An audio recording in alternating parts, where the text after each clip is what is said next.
Hello friends, welcome to Madison kitchen. இப்போ நம்ம கோதுமை மாவில் என்ன பண்ணுறோம் அப்படின்னு சொல்லி பார்ப்போம். முதல்ல எடுத்துக்கோங்க, கோதுமை மாவு உங்கள் வீட்டில் உலக்கு இருக்குதுன்னா அதில் ஒரு காப்பிடி உலக்கு எடுத்து அதில் நல்லா சப்பாத்தியை விட கொஞ்சம் கட்டியாக மாவு கொஞ்சம் பனைஞ்சிக்கோங்க. எண்ணெய் ஊற்றி பனைஞ்சிக்கோங்க, கொஞ்சம் சுடுதண்ணி ஊற்றி பனைஞ்சிக்கோங்க, கொஞ்சம் கட்டியாக. உப்பு போட்டு கொஞ்சம் கட்டியாக பனைஞ்சதுக்கப்புறம் ஒரு அரை மணி நேரம் அதை அப்படியே ஊற விட்டுருங்க. சரி, அதை ஒரு அரை மணி நேரம் ஊற கேப்பில் அதுக்கு தேவையான பொருட்கள் நம்ம ரெடி பண்ணிடலாம். ஃபஸ்ட்டு ஒரு 4 பெரிய மீடியம் சைஸ் பல்லாரி வெங்காயம் எடுத்துக்கோங்க, அதை கட் பண்ணி வச்சுக்கோங்க. அதுக்கப்புறம் ஒரு 3 பச்சை மிளகாவை குட்டி குட்டியாக கட் பண்ணி வச்சுக்கோங்க. மல்லிச்செடி, கருவேப்பிலை, 2 மீடியம் சைஸ் தக்காளியை நல்லா மிக்சியில் அரைச்சி வச்சுக்கோங்க. ஏன்னா நம்ம சாஸ் எதுவும் ஊற்றுறதில்ல, அதுக்கு பதிலாக நம்ம அரைச்சி வச்சுக்கிறோம். அப்புறம் இஞ்சியும் பூண்டையும் ஒரு 7 பல் பூண்டு கொஞ்சம் போல் இஞ்சி போட்டு நம்ம உரல்ல நல்லா தட்டி எடுக்கிறோம். சரி, இப்போ மாவு ரெடி ஆயிடுச்சு. இப்போ நம்ம வடைச்சட்டியில் நிறைய நல்லா தண்ணி ஊற்றி அதை நல்லா பாயில் பண்ணி அதில் தேவையான அளவு உப்பும் கொஞ்சம் எண்ணெயும் ஊற்றி அதை நல்லா கொதிக்க விட்றோம்.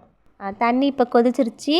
இப்போ நம்ம ரெடியாக இருக்கிற மாவை 2ஆக பிரித்து எடுத்து நம்ம முறுக்கு புளிவோம்ல அந்த அச்சு எடுத்துக்கோங்க. இடியாப்ப பணம்ல அதை இப்போ புளிய போகிறோம். இப்போ 2ஆக பிரிச்சுருக்கிற மாவு எடுத்து இடியாப்ப பணம்ல ஒரு பேட்சை உள்ளே வச்சு நேரடியாக நம்ம தண்ணி கொதிச்சுக்கிட்டு இருக்குல்ல அதை சிம்மில் வச்சுட்டு நம்ம புளிய போகிறோம். மேலே வந்தோடனே நம்ம ஒரு ஃபில்ட்ரு எடுத்து அதை ஃபுல்லாக ஃபில்ட்ரு பண்ணிவிட்டு அதை என்ன பண்ணுறோன்னா ஒரு பச்சை தண்ணியில் சூடான தண்ணி தானே இது, ஒரு ஆறின தண்ணியில் நம்ம ஆற விட்றோம். இப்போ எல்லா பொருளும் ரெடி ஆயிடுச்சு. எங்கள் ஊரில் தக்காளி விலை ரொம்ப கம்மியான ரேட்டில் இருக்குது, 6 கிலோ 100 ரூபா. உங்கள் ஊரில் என்ன விலையில் விற்கிதுன்னு சொல்லுங்கள். ஒரு அடி கனமான பாத்திரத்தில் தேவையான அளவு எண்ணெய், அப்புறம் கடுகு, கட் பண்ணி வச்ச வெங்காயம், அது நல்லா கண்ணாடி பதத்துக்கு நல்லா வதக்கிட்டு நல்லா வதங்கினதுக்கப்புறம் அதுக்கப்புறம் நம்ம வெட்டி வச்ச மிளகா வதங்கவும், கருவேப்பிலை, அதுக்கப்புறம் நம்ம தட்டி வச்ச இஞ்சி பூண்டு பேஸ்ட்டையும் ஆட் பண்ணுறோம். சைடில் ஒரு பாத்திரத்தில் நிறையா எண்ணெய் ஊற்றி ஒரு 3 முட்டை, மிளகு, சீரகம், உப்பு 3ஐயும் கொஞ்சம் நல்லா ஃபைனாக அரைச்சி வச்சுட்டு அதையும் சேர்த்து நல்லா பெரிய பெரிய பீஸாக வர்ற மாதிரிக்கு நல்லா கலர்றோம்.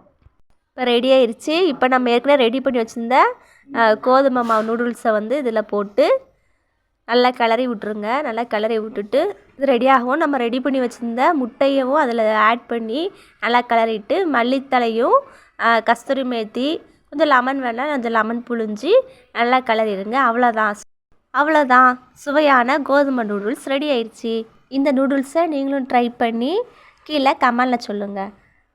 மேடிசன் கிச்சனை நீங்கள் ஷேர் பண்ணுங்கள், லைக் பண்ணுங்கள். பாய்.